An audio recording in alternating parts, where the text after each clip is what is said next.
नमस्कार, आप सभी का बहुत स्वागत है साधना न्यूज में और मैं हूं आपके साथ मनीष कुमार।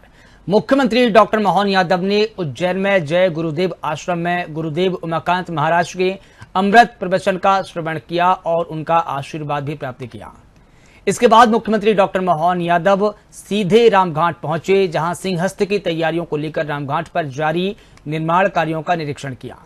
इस दौरान सीएम डॉक्टर मोहन यादव ने अधिकारियों को आवश्यक दिशा निर्देश दिए। वहीं राजधानी भोपाल स्थित मंत्रालय में सीएम डॉक्टर मोहन यादव ने एक हाई लेवल बैठक की, जिसमें उन्होंने राज्य की 45 प्रमुख शासकीय योजनाओं और प्रशासनिक कार्यों की गहनता से समीक्षा की। इस बैठक में विकास कार्यों को गति देने, जन कल्याणकारी योजनाओं के प्रभावी क्रियान्वयन और कानून व्यवस्था को मजबूत बनाने पर विशेष जोर दिया गया। देखिए खास रिपोर्ट।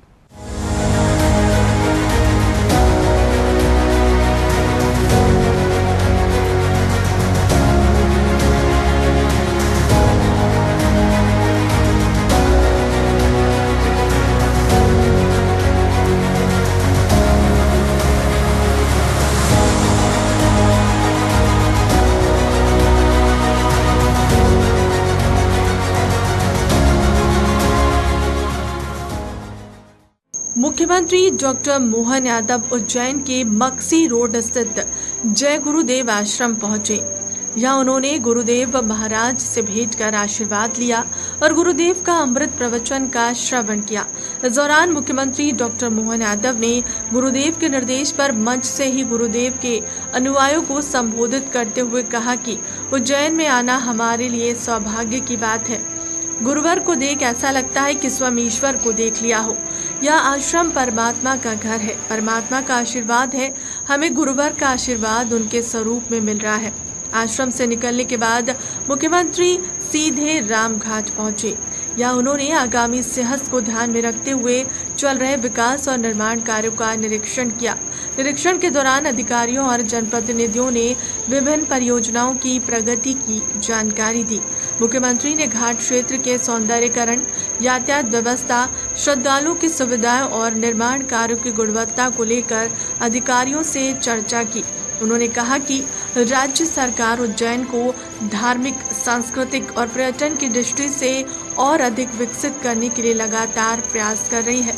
उन्होंने बताया कि भारत सरकार के सहयोग से शहर में कई निर्माण और विकास कार्य तेजी से चल रहे हैं, जिनकी नियमित मॉनिटरिंग की जा रही है ताकि सभी कार्य तय समय सीमा में और गुणवत्ता के साथ पूरे हो सके। उज्जैन में होने वाले सिंहस्थ 2028 के महापर्व के लिए स्थानीय जनता, जनप्रतिनिधि और प्रशासन सब मिलकर एक भाव के साथ कार्य कर रहे हैं। सभी धर्मों के लोग अपने देवस्थानों को हटाने के लिए स्वयं पहल कर रहे हैं। यह अत्यंत सराहनीय है। हमारे कामों को करते हुए जनता की सुविधाओं को बढ़ाने में लगे हुए हैं।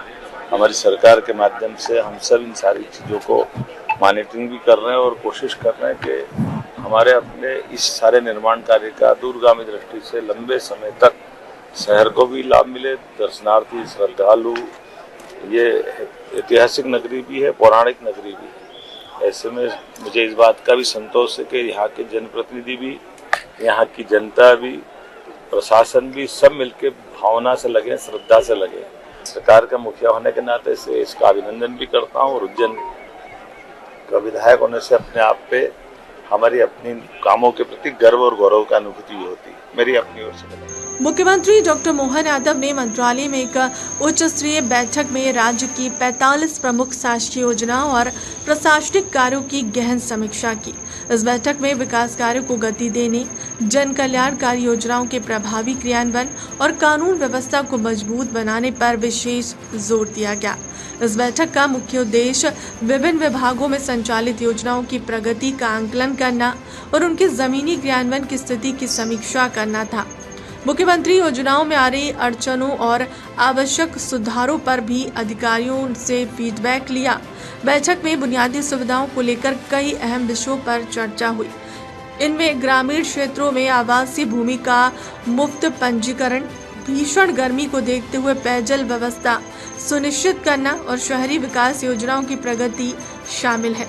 इसके साथ ही औद्योगिक विकास और निवेश से जुड़े मुद्दों पर भी फोकस रहा।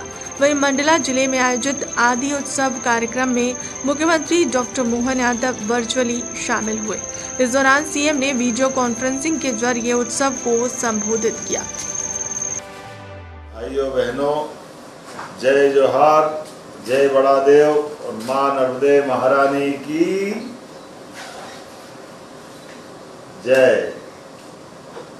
आज के इस अवसर पर आदि उत्सव में पधारे सभी जनजाति भाई बहनों का मैं हृदय से स्वागत करता हूँ। रामनगर की धरती को भी राम राम करता हूँ। आनंद के साथ हम सबका सौभाग्य है। ये बात सही है कि मेरी बहुत इच्छा थी कि मैं मंडला इस कार्यक्रम में प्रत्यक्ष आऊँ, लेकिन मैं आ नहीं पा रहा हूँ। इसका मुझे दुख भी है और आपको देख के ऊर्जा डबल हो गई। इस अद्भुत आयोजन और पुनीत प्रयास के लिए माननीय सांसद फग्गन सिंह कुलस्ते जी, माननीय मंत्री उइके जी, सभी मित्रों को मैं बधाई देता हूं और आभार भी मानता हूं। पिछले एक दशक से उत्सव जनजाति समाज की वैभवशाली परंपरा को जीवंत रखने में सफल सिद्ध हुआ, सक्षम बना है। और आज ये उत्सव ऐसा लग रहा रामनगर में आज होली दिवाली साथ ही हो गई, आनंद आ गया, इतना अच्छा लग रहा है। ये सौभाग्य की बात, ये जो सांस्कृतिक साझा उत्सव का आनंद दिख रहा है, इसकी ऊर्जा भी मैं महसूस कर रहा हूँ। मैं आपको बधाई दे रहा हूँ। ये मंच से हमारे प्रतिभावान कलाकार, कारीगर, उद्यमी अपनी अलग अलग प्रकार की कलाओं का भी हुनर और प्रदर्शन कर रहे हैं, उनको भी मैं बधाई देना चाहूँगा। विगत 11 वर्षों में इसने अपनी एक नई पहचान बनाई है और खास करके अब ये आर्थिक रूप से भी सबको सशक्त कर रही है। आदि उत्सव जनजाति बोली भाषा को समझकर अगली पीढ़ी तक पहुंचाने का सशक्त माध्यम बन रहा है। मंडला की गोंडी और बेगा जैसी मातृ बोलियों को संरक्षित रखने पे भी ये आयोजन अपना विशेष भूमिका अदा कर रहा है। जैसा कि आपको जानकारी है, हमने अपने मंडला मेडिकल कॉलेज का नाम भी राजा शंकर शाह के नाम पे करने का प्रयास किया और रेलवे स्टेशन भोपाल का भी रानी कमलापति के नाम पर कराया। एयरपोर्ट के नाम भी बदल रहे हैं। राजा भभूत सिंह दुर्गावती जी के नाम पर हमने पिछले समय कैबिनेट भी की थी। ये जननायकों के लिए हमारी प्रतिबद्धता भी।